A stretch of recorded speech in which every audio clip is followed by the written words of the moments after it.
županom tamo na tom sastanku. I da, rekao da ima neki korpus svoj tamo.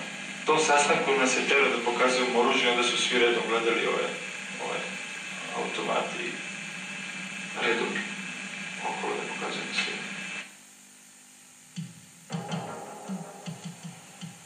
Noću 29. studenog godine 1990.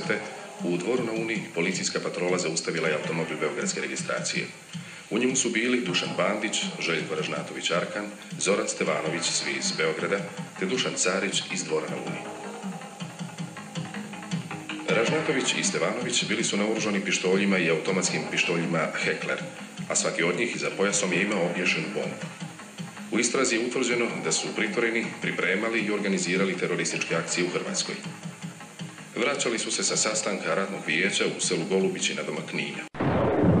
Svi sa jednom, jedan za sve, to su prave, gdje je jedan, tu su svi, Arkanov, Vitrovi.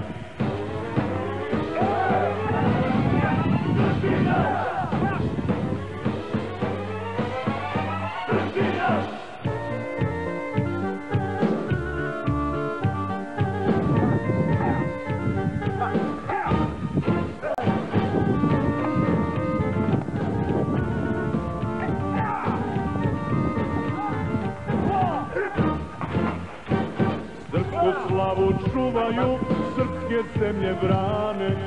Martića.